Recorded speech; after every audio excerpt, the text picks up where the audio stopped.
your notes packet, and you also need your the tables. Okay, so we got a new set of tables yesterday. You're going to need both of those.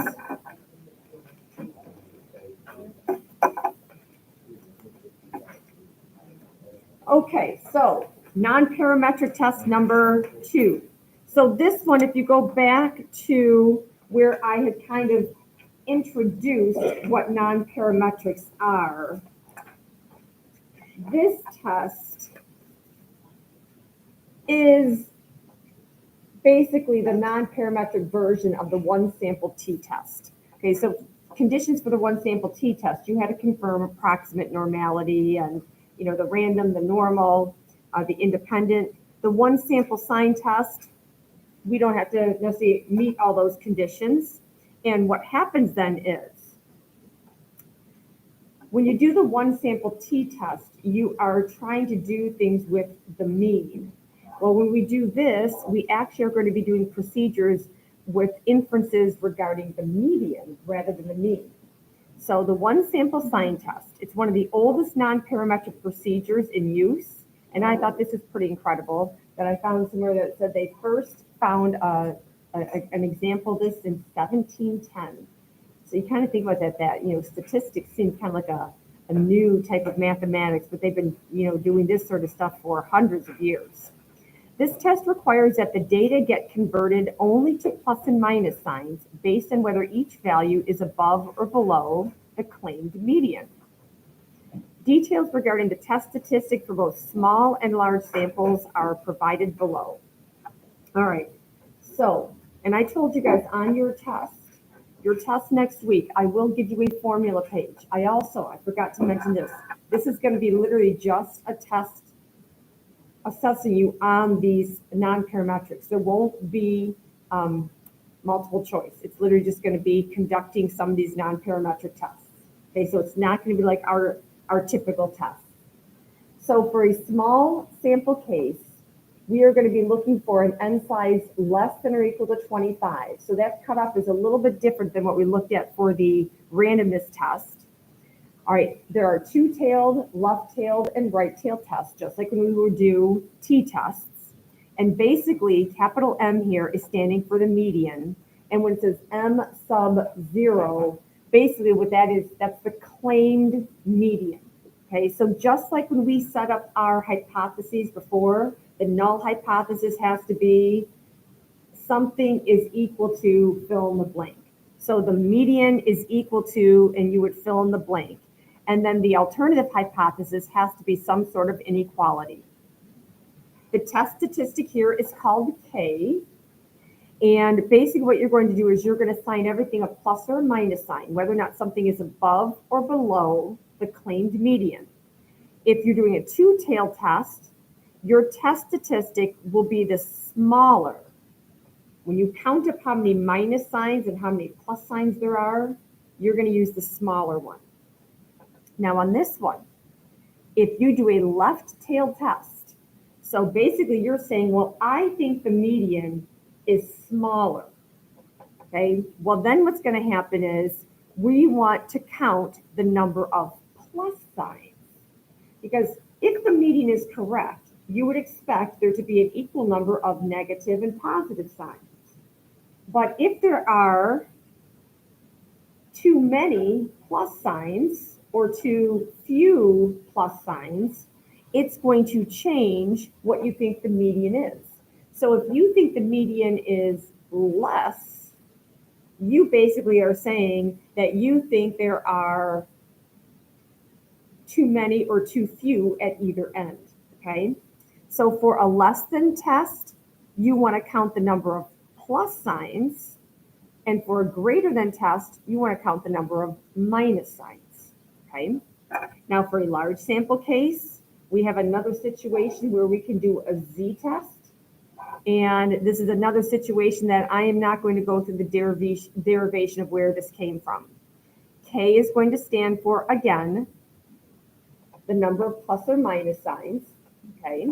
Says N is the number of plus and minus signs together, and K is obtained as described in the small sample case. So either the smaller of the two Or if you're doing a left-tailed test, you count plus signs. If you're doing a right-tailed test, you count minus signs. All right, a table will be used to help you determine results for a small sample. You will reject if your K is less than or equal to your critical value.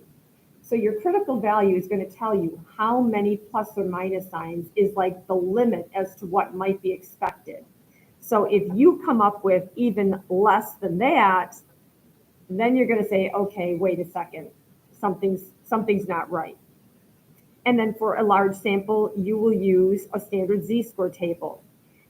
For a one-tailed test in either direction, the test statistic will always be negative because you use the smaller of the two counts for K and you subtract half of the value for N. And it has to do with the math on this, and I'll talk about that more when we get there. All right, so let's take a look at a small sample example and a large sample example. A recent article in the school newspaper reported that typical credit card debt of a student is $500.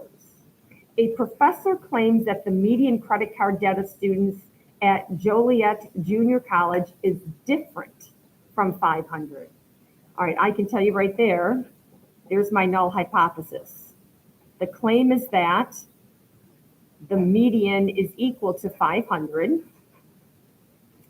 And alternatively, this professor says he thinks it's different. So he thinks it's not 500. And M will be equal to the true median student debt.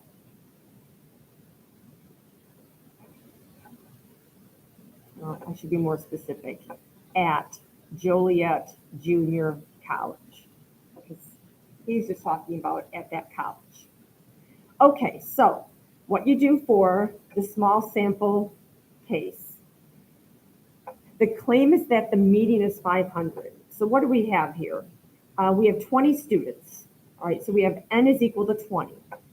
So you would expect if you have, the whole idea of a median is it takes your N size and cuts it in half. So you'd expect to have 12 minus signs and 10 and 10. 10 minus signs, 10 plus signs. Okay, so let's see what we have here. Well, this is clearly well above, below, definitely below, no debt, higher, lower, lower, higher, higher, higher, lower, low, low, high, low, low, low, high. So when I count the number of plus signs, okay, again, if N is 20, I'm expecting 10 plus signs. 1, 2, 3, 4, 5, 6, 7, 8. And so the number of minus signs is 12. Since you're doing a two-tailed test, this is going to be your test statistic. This is going to be your K value. K is equal to 8. The smaller of the two, okay? So basically it kind of makes sense right now what's going on. You're saying, okay, I would expect there to be 10 plus signs and 10 minus signs. So this came in a little bit lower than expected. But the question is that low enough that couldn't just be due to random chance? Just if you do a random sample of 20 people, okay, maybe you're not going to get exactly 10 below and 10 above. But what we're going to try to find out is 8 small enough for us to say that is so low that this must not be just random, that there must be a reason. And the reason would be that the median actually isn't 500. So what we do now is we pull out our chart. Okay, so we're going to use what's in your packet, what's going to be called table 10. All right, so, and it even is labeled, it's for the sign test, so you remember. All right, we have an N size of 20. And then each column, it depends on what type of test. It depends on your confidence level, and it depends on whether you're doing a 1 or a 2-tailed test. This asks for a 5% level of significance, and it's a 2-tailed test. So there's 5% with 2 tails. So I look in this column and 20, so right there. So we're going to look at the table and we're going to find that when n is 20, okay, and we're at a 5% two-tailed, we have a critical value that is equal to 5. So now you're going to ask yourself, instead of thinking about like is p smaller than alpha, what you're going to ask yourself now is our number k smaller than my critical value? Did this come in so small that it would be less than 5? And clearly not. And therefore, we fail to reject. And we can make our concluding statement. And I'll put a ... So you would say, just like normal, we do not have sufficient evidence at the 5% level of significance to reject the claim that the median student debt amount at this junior college is anything other than 500, okay? But you can kind of picture, what if this had come in at 2 versus 18? And you're like, okay, I'm expecting 10 and 10, and I get 2 versus 18. Your gut instinct from the very beginning might be that, okay, if only 2 people are below or above and the other 18 are the opposite direction, you're like, okay, that's definitely off balance. So the median must have swung in that direction, okay?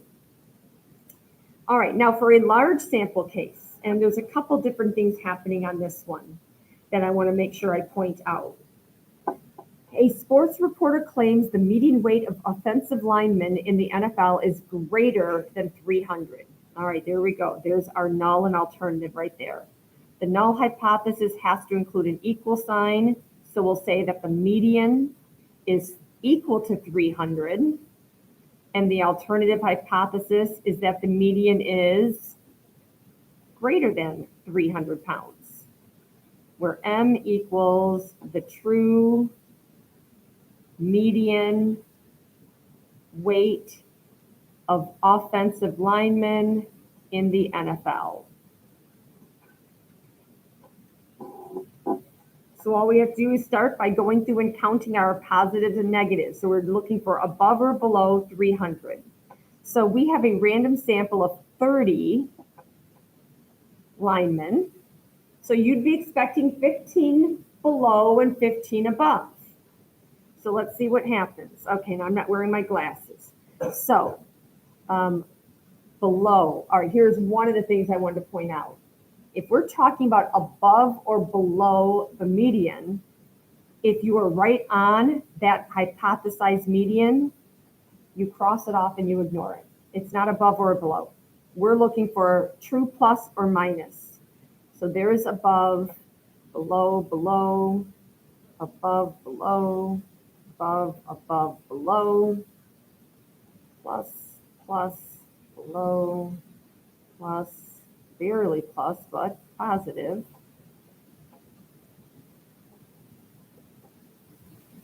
And then, oh, there's another 300, cross it off.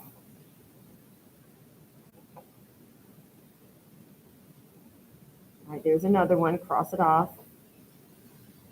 All right, so how many plus signs did I get? 1, 2, 3, 4, 5, 6, 7, 8, 9, 10, 11, 12, 13, 14, 15, 16, 17, 18, 19. And minus signs, there are only 8. So at this point, your n size, because of this, it says n stands for the number of minus and plus signs. At this point, your n size now becomes 27, because your n has to be how many plus and minus signs together. So because we crossed 3 of those out, your n size is now, your working n size is 27. So you can see on this one, okay? On this one, we have 19 versus 8. If your n size was 27, you'd be thinking that you're going to have like 13 and 13. So by having 19 on the high side and then having only 8 down here, you can see why the theory was that the median should be higher, because we would be saying that I shouldn't have 19 up here and only 8 down here. I would have been expecting more like 13 and 13. Okay, and that's why you count, in this case, for a greater than, that's why you count minus signs. Okay, because if you think it's larger, it means you're saying, I don't have enough minus signs. Okay, so you always want what ends up being the smaller of the two here. Okay, so when you're doing a two-tail test, you just literally always grab the smaller one. Well, really, that almost is what you're doing here, other than if I told you that I thought the theory was that the median was less than 300 and it came in like this, I'd be like, okay, I guess I'm wrong. Okay, the fact that I think the median is greater, it means I'm going to expect a lot more plus signs, and that's why I want to count. Okay, let's talk about how few negatives I have. So now the formula. So the formula is you take your critical value here. Okay, this is going to be your K right here. K is going to be equal to 8. And in this case, it's the number of minus signs because it was a greater than test. So you take 8 plus 0.5 minus the working end size is 27 divided by 2 all over the square root of your working end size divided by 2. Okay? So this formula will be given to you, but you would be expected to know what to plug into all the things. Now, before I continue that, one of the things that I said on the other page is I said that this z-score will always be negative for a one-tailed test. And it has to do with this math right here. Okay, so forget about the 19 and 18. Okay, let's just go back to even the 30. Okay, let's go back to the 30, just so we have a nice round number, nice even number. Okay, so if it was 30, you would expect 15 and 15. Okay, let me offset that just a little bit. Okay, 14 versus 16. Knowing that you're going to be using the smaller number here. So if this was a 14, this would be 14.5. And then this would be 30 divided by 2, which would be 15. 14.5 minus 15. That's kind of as close together as I can give you as an example, 14 versus 16. And you can see because of the way this math works, this is always going to come out to be negative every time. In fact, is I had that this comes out to be negative 1.92.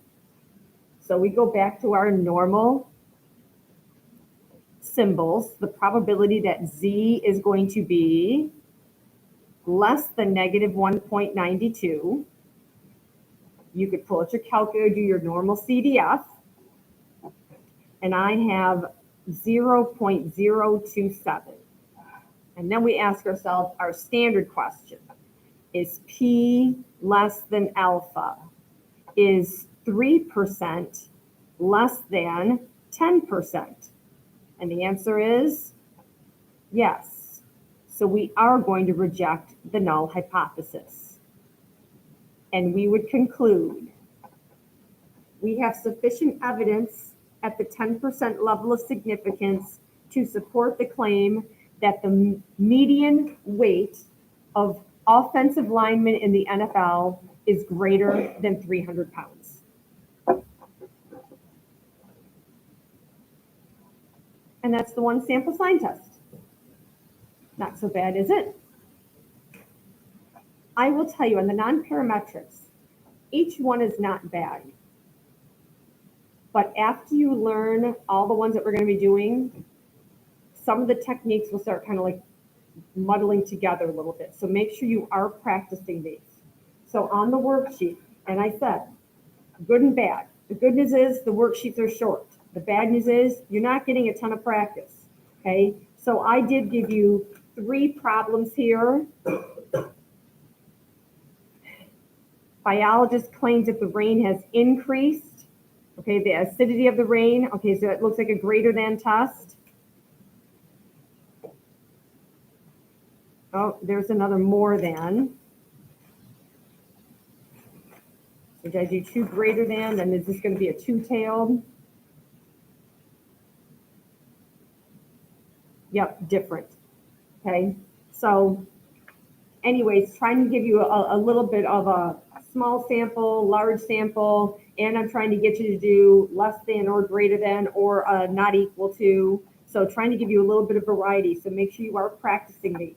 Okay, you've got yourself 25 minutes here. You could actually get them all done.